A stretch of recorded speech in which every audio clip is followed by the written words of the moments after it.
Jennifer here with PressPassLA. I am on the red carpet for the 2019 Writers Guild Award. I am so excited to talk to some of the biggest writers of TV shows like Homecoming, Crazy Ex-Girlfriend, and feature films like Greenbook, so stay tuned. All right, we're here with Dimiter Marinov, and you are in Greenbook. Great movie. Tell us what it was like auditioning, getting the role, and getting to work with such talented other actors. Well, auditioning was tough. At the first audition, I was cast out. I was told that I'm too mature for the role. And then a month and a half later, they brought me back in.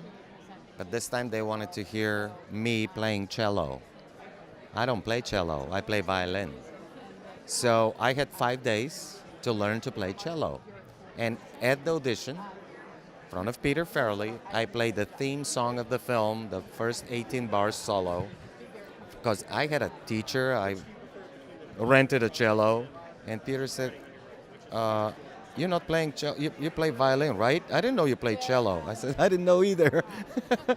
But I learned. That's a great story. Oh yeah, it was tough, but I wanted it so much because not only the story of the film, but my character is this one person who we need so much today.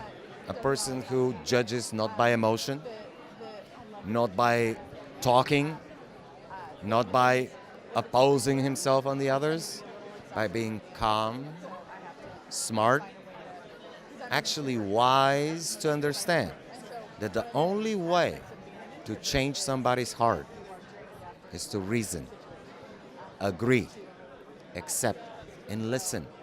And not only listen, hear what they have. Find some commonalities. And then you're gonna trigger that courage for them to understand, and they hopefully change their heart.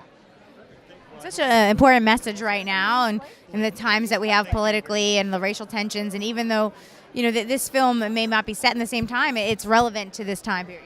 Well, here's the problem. I mean, this is in 1962, when the segregation, the worst times. And here we are today, and we have to even talk about it? Why? It should have been long gone. 60 years later, but it's, we're facing the same challenges, so that's a really important message. And that's the whole thing about the story. And working with those two giants, mega stars, actually, you know what I learned? That the bigger the star, the easier it is to work with. Because they have nothing to prove.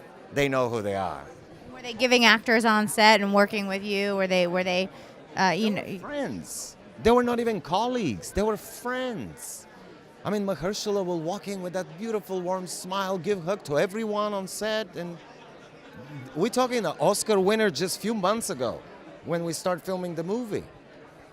And then Viggo comes in, always with a joke, always shaking hands. After every single take, those two will make sure we all are okay with what we just did.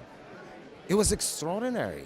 Great. There's no ego, and they're giving because they want to make sure that you're happy with your performance.